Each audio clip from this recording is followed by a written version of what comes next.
After doing videos judging the strength of characters like Lance and Steven, it was inevitable that we would eventually reach Diantha, the champion of the Kalos region. This one is maybe a bit controversial for some fans. Gen 6 saw quite the adjustment for certain aspects of the series. The most common thing to be brought up is the change to 3D from 2D. But there was also the addition of fairy types, which saw a shift in the game's balance.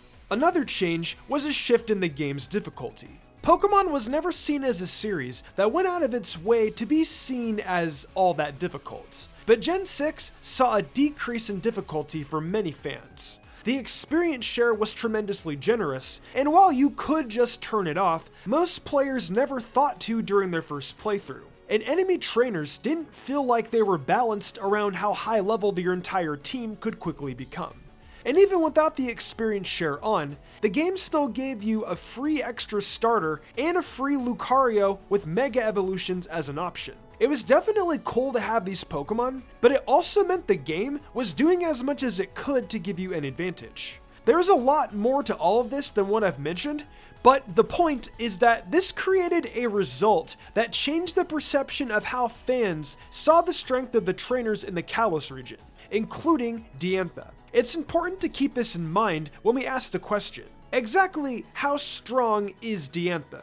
How does she match up to some of the other champions in the series? Before we start though, I have a new channel called Mystic Reads where I read anime fanfics, so if that's up your alley, consider checking it out. Also, over on Mystic Umbreon Shorts, we're doing 5 facts about every single Pokemon every single day. So if you like Mystic Umbreon daily content, check out both those channels. Links will be in the iCard and the description below.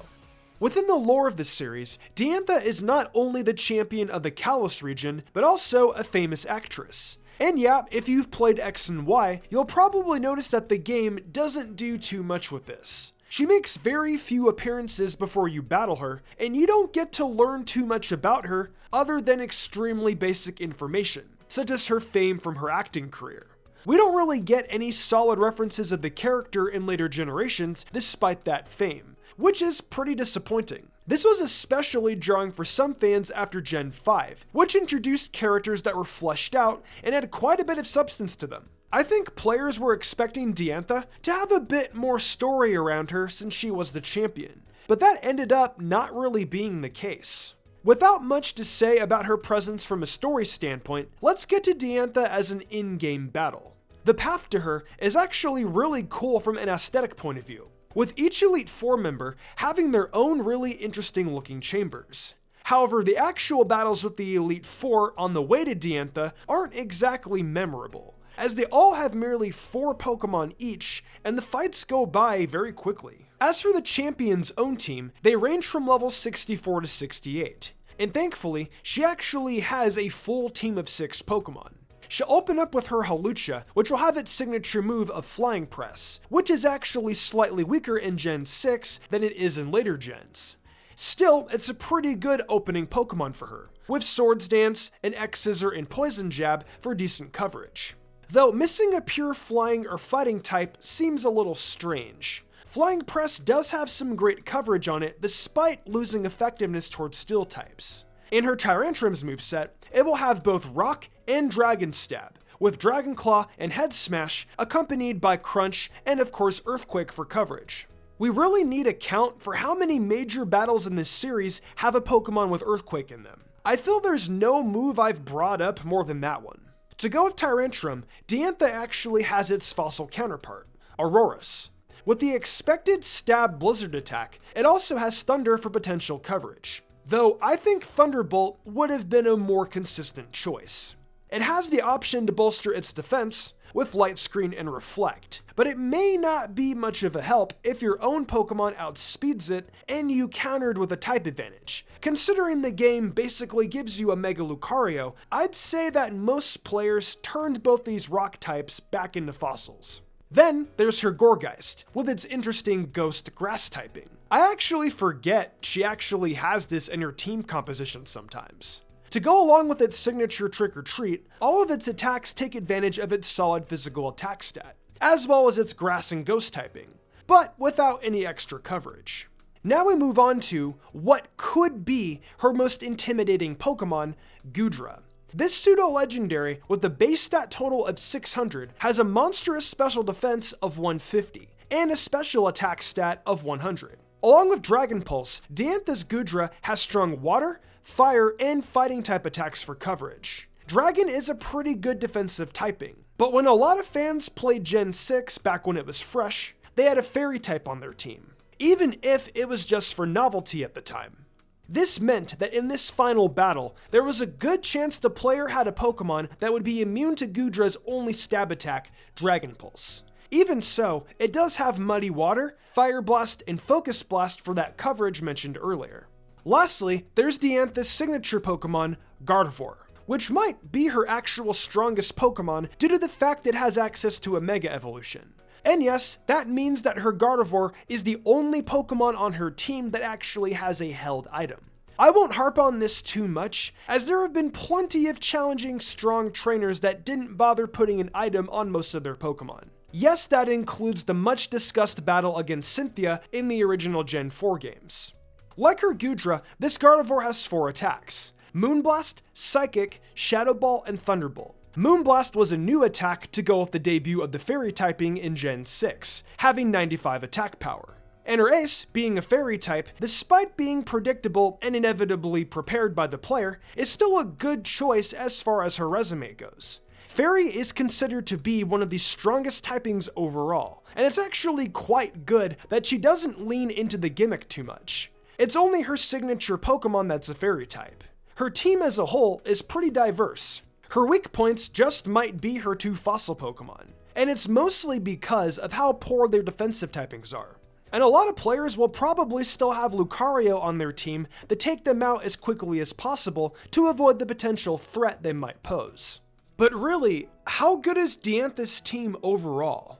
Well, on its own, I'd say it's actually pretty good. Every single Pokemon on the team is very respectable at the very least, and it's not a one-dimensional team either. She's not just throwing 3 Dragonites at you and calling it a day, you know? So I think Diantha's actual team composition deserves some respect. However, it's hard to ignore the experience that many of us actually had battling Diantha. Let's face it, it's like the opposite of battling Champion Blue in the original Gen 1 games, where you were likely to be pretty underleveled if you didn't grind your team out and intentionally face as many trainers as possible during your adventure. In Gen 6, you're just so tempted to keep that experience share on and become incredibly overleveled. And why wouldn't you want to keep the experience share on? No one wants to suddenly feel the need to grind out levels, but it definitely felt like way too much. Maybe they could have created a more balanced version and then give you a superior version like the one we have in the game already after you defeat Diantha, or maybe after some other post-game feat. Regardless, the game encourages you to use it, and it ended up making Diantha what is quite possibly the easiest to defeat if you had it on, which many of us did. If you want to talk about gameplay context, then Diantha isn't strong at all compared to the other champions. But if you didn't use it, then that's definitely a different story. Not using the experience share will definitely feel like the more true experience of facing her. But the game is still fairly easy for other reasons, like Mega Evolution and the roster of Pokemon you have access to. Being easy isn't inherently a bad thing, by the way. Some may enjoy how relaxed X and Y felt compared to the other entries in hindsight. And unlike Sword and Shield, at least you can turn the experience share off and play the game on your own terms. But still, let's try to think of a scenario where you're the same level as Diantha's Pokemon. I still don't think should be too hard, but definitely not the easiest champion. Her roster of Pokemon is definitely strong enough, but none of her Pokemon have any overly annoying gimmicks, outside of maybe Trick or Treat. But personally, I don't think I've ever had any memorable stories of facing Gourgeist. Thinking about it now, I also feel like another small thing that makes the overall experience feel easier is actually how fast the game moves along. Everyone remembers how sluggish the health bars moved in Gen 4, and I've always felt like that added to frustration that helped add to the feeling of it being one of the more challenging games in the series. Having to restart the Cynthia fight after losing could definitely feel like a marathon because of the pacing of battles. Gen 6 doesn't like to waste your time, So I think that pacing of how things move along actually makes the game feel less frustrating when things don't go your way, which makes it feel less punishing. Anyway, I think that's enough for Diantha from the actual games. As far as her strength in universe, it's safe to say that, like the rest of the champions in this series, she's one of the most skilled trainers in the world. Due to how little a splash she made with most fans though, it's hard to imagine that Game Freak would attempt to imply that she's a stronger trainer than say Leon or Steven. But speaking of comparing her to other champions, Diantha has more of a presence in the anime than in other Pokemon media. But it's her appearance in Pokemon Journeys that everyone is talking about right now, and has become the most relevant to the discussion of this video, being a part of the much hyped Masters tournament. Interestingly, she actually makes 2 cameo appearances on TV, and even a magazine in the Journeys series before any of this tournament stuff. It's nice to see the anime doing something the games didn't bother with when it comes to her fame. Anyway, in the tournament, Diantha ends up battling Lance and actually ends up defeating him. How this was portrayed was pretty interesting, as Lance is the one that ends up relying too much on brute force, while Diantha uses strategy and battles more fluidly against him. It may be the best showing she's had so far in the franchise overall. It would have been easy to write her off early, since she's far from the most popular champion, but they decided to show that she's absolutely not to be underestimated. Unfortunately, she then is defeated by Leon pretty easily. But Leon is the most central champion in this story arc, so it does make sense that the anime would want to keep him looking strong. Perhaps things would go a little differently if they were to face each other again in a different arc. I will say though, I do feel bad for Diantha. The way how she lost shouldn't have happened. She did not deserve a sweep. So, how strong is Diantha? In story, definitely very strong. That goes for both the anime and games continuity. Gameplay-wise, well, as stated before, it's complicated. That pesky experience share makes her way too easy. But without it, I think she's an alright final challenge. While her characterization is pretty simple, discussing where she stands from a gameplay point of view was obviously more complicated due to a variety of factors. That being said, I feel like I gave Diantha her fair shake. But what do you think? Do you think Diantha's team is underrated? Do you think she could be represented more in the Pokemon world? What was your impression of the character overall? Let me know your thoughts down in the comment section below. Hey, it's the outro. Isn't that exciting?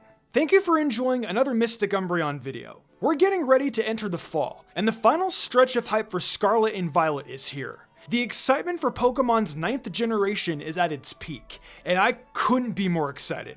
We've still got plenty to cover before then though, so keep yourselves locked in. If you're interested in more Mystic content, check out my TikTok and Mystic Umbreon Shorts channel. If we get the 10k followers on TikTok, and we're super close, I'll be doing a viewer's choice video. Also, if you're into fanfictions and what ifs, check out Mystic Reads. I offer a ton of creative spoken word content on there, so come and join me. That's all for now. Make sure you subscribe for more fantastic content, and I'll see you next time.